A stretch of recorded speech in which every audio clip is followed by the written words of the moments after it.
Igbo mma no. Ife melum ji wee bata ata no abi ife bayelu wuye mmiri Ebuka Obi.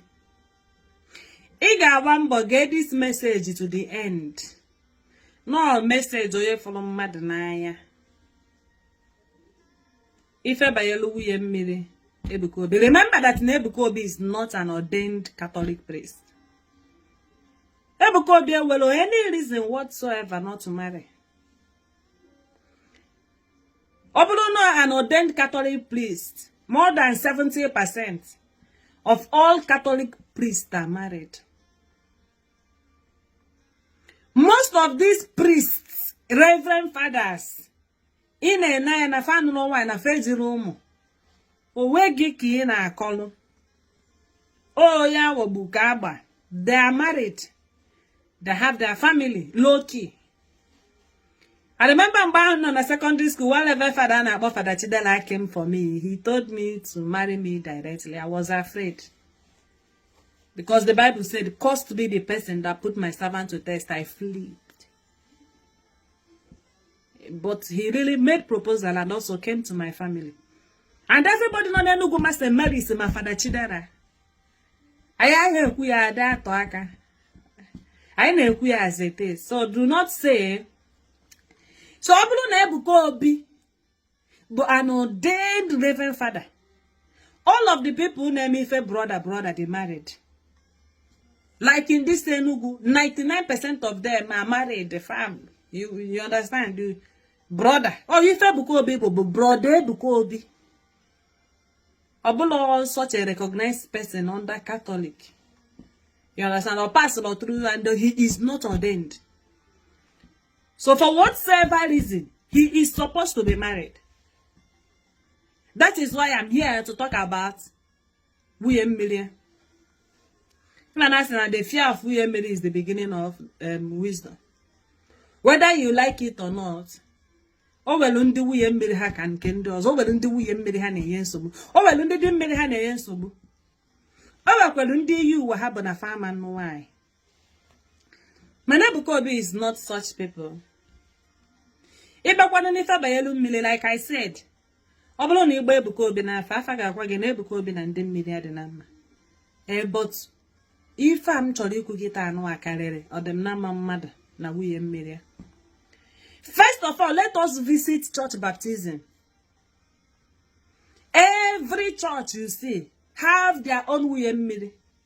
Have their own dependent women, the one that they accepted. Listen, before a pastor will have 300 members, either that pastor name ordinary. If he's a Yoruba man, he will do ordinary bendi Yoruba. I don't want to call names now. Until the next, when I come for that pastor, I will tell you, look at this pastor Yoruba, look at what he did. But now, we are talking about Ebuka Obi. Either that pastor, melodinani ofuma, has he guessed here, Bahari Mondo. A pastor can enter covenant with more than a bani. See a neighbor gane elindi, but a slaughterhouse Lagos. And every day, that pastor will be taking cow, organize the to slaughterhouse. Once that cow gets to slaughterhouse, that pastor gondi. So you know that pastor is in occult.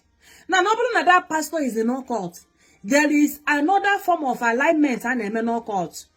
You know that occult is almost ordinary. There is another thing that resemble that resemble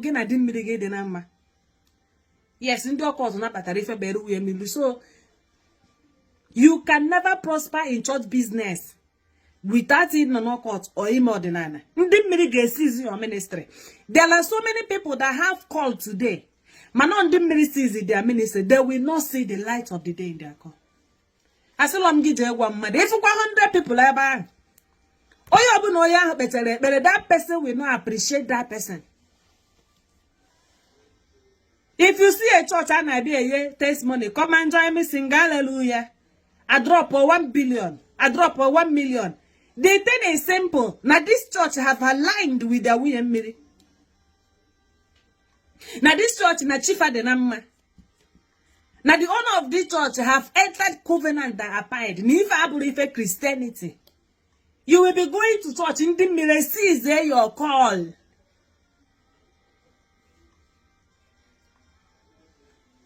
So now what happens after they have completely aligned with their way? Now they secure a William Mirigadi in charge of that commission, a Dim Mirigadi in charge of that commission.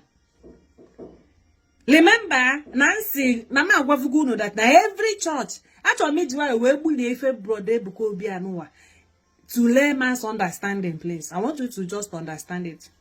Don't comment anyhow. Don't comment when I have not landed. Now, everybody may go to immersion baptism. One way or the other have accepted William Miri or the Miri that church or immersion baptism or Catholic baptism. Any church opening or women baptism where William Miri or didn't Miri funny. Once they take you to water, what they do is disconnect you from your initial William Miri. They tell you all things are getting passed away. Behold, all things have become new. Behold, you are not divorced. Behold, I am using my staff of authority, my occultic staff, to separate you from your own William Miri Neegin Sobu, Neokologi Nodi, Neokologi Gani, Neokologi Mama. I am aligning you to the William Miri Nafamaka, this commission, because surely there is a dim Miri or William Miri Nafamaka that commission.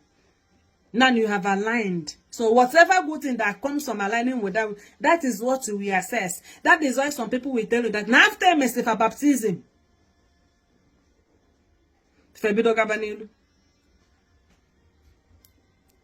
you must be very occultic for you to understand this practice. We are million in charge of redeem, for example, is different from Nkana winners. Remember now, redeem the spiritual father winners, but Obulu Niga redeem. They must do your immersion baptism. Then you see that redeem now, but Gaba winners, they will still repeat it. Why? Also, they give below passport normal na other church. Once you enter a different church, why are they insisting? You have done this baptism before. They tell you it is their process. It is not their process. They want to give you the William Miri and the Dim Miri in charge of this ministry. And that is when they will now promise you 3 months prosperity. This is basically what they do in the church. So now let us assume that Ebukobi have passed that process. Let us remember that Mbasudeka many years ago, Ebukobi will go church, but his church wasn't prospering. That is why I tell you that when you have a church and you are not completely aligned with Indikana Faso, maybe you are with Indichige, with Aguge, with even Emelundi Mama de Ben Negi, with even Emelundi Ben Diamanganihu. When you have a church and you are completely dependent on Jesus, you will not prosper. So let us assume that Bukobi have passed through all this process the moment he met Mbaka. Let me take you back to Ife Bayele Bukobi. Bukobi and Mepego Church way back in Benin secondary school. I'm quite old. But I follow the other again. If an age the other churches in a melon, if a faculty mejidia. Mbono kata. Or choba. Somebody conquer goes church business.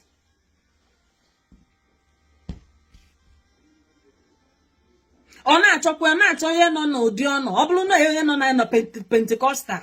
Oya hu ga na acho oye konka go church business na Pentecostal standard. Obulu no oye no na oya hu ga na acho oye konka go church business na kato. So we chota Mbaka. After Bukobi encountered Mbaka till today, his life, his ministry has not remained the same. In fact, it was after Bukobi they died Mbaka. Remember, I said he has half this Zion we moved since I was in secondary school. How many years ago that was when he went and dialed Mbaka. And then Mbaka boy ordinary. Mbaka na ụzọ mmụọ. Ọ bụrụ na a ga-atọ with the hands of time, Mbaka ma na-eme ihe ọ na-eme n'ụka. Ọ ga-anọ n'ọdịnala. Mbaka na ife ọdịnala dị na mma karịa mụwa nọ ebe a and a lot of us nọ n'ebe a. Mbaka ije adoration, Mbaka ga-asị gị na ọ na-eme ihe chi taa. Egwu ka ga-agbara chi mama. O bupụta ite ọ na-akwa ụlọ kwesị gị na ọta ka ọ na-eme ihe chi. You may not read meaning, but when you come to this side of life, you begin to read meaning into all those things he was doing then. Remember, I'm not adoration, Friday adoration. Hey! So, this my story is driving to the fact that what if, I'm not saying, and what if assuming that na Omata Hebukobi Matana na Mbaka haziri Mbaka merie, listen, ndị na-eme awele bụ ndị pastors, ndị ụka. My daddy in the Lord, my daddy in the Lord, ebuye gị ọgwụ. Ọ ndị ụka bụ ife ga-ebuye gị ọgwụ, sị gị gaba na fakwa ebe a. And amanjide gị n'airport.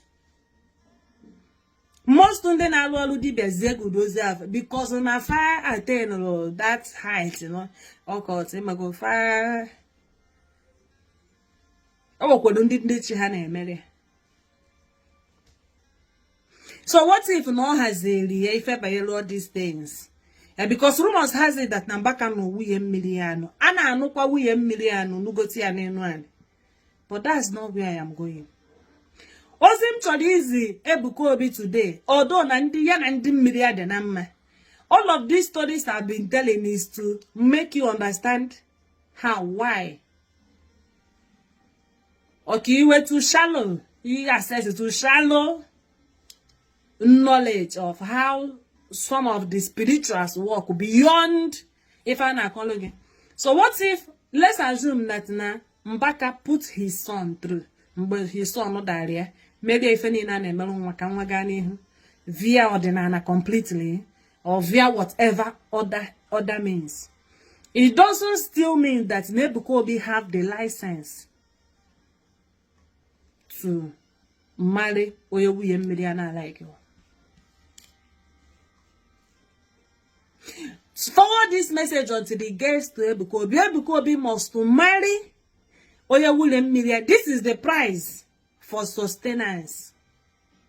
I know he's afraid of marriage. He perceives that marriage will bring him down. And why he's afraid of marriage, tell him that he must marry Oyewu Milliana Nabata.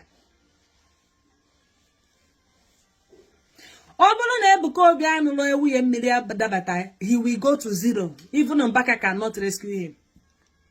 Remember, there are people that you will help, you start falling. Remember that after Mbaka had an encounter with Ebukobi go one Mbaka da wada Mbaka we are. Hello.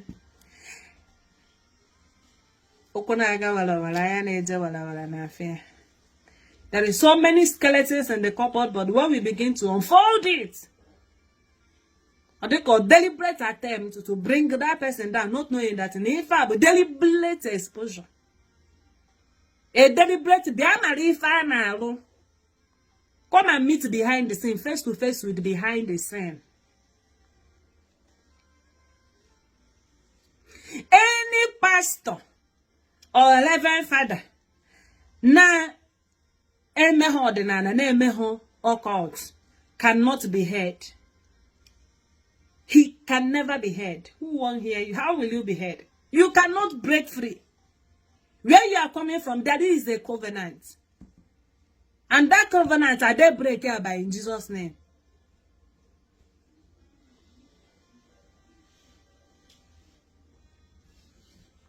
So you got Ebukobi.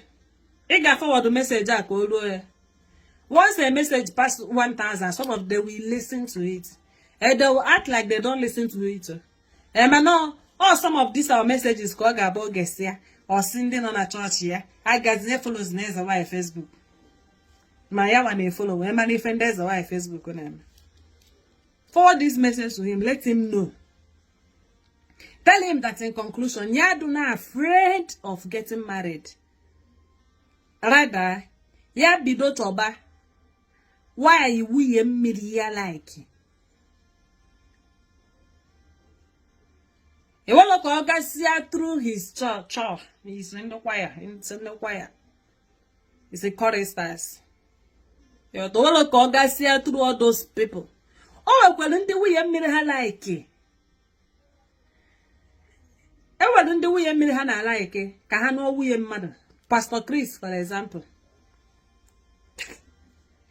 Remember that Pastor Chris? No we make it. Why? Of all the women, there was also we make it be malamba, but no yen can be for match there. Oh yen can no be for rule we mmiri because if you marry somebody we mmiri na like oh, no matter how good gina we mmiri you will fall back. That is why you hear great men tell you that after their marriage they fell. After their marriage they crippled. After their marriage this, because they married somebody of that was not one for them. Simple. So some of these pastors, their marriage wants that other person's wife. Most pastors now know man.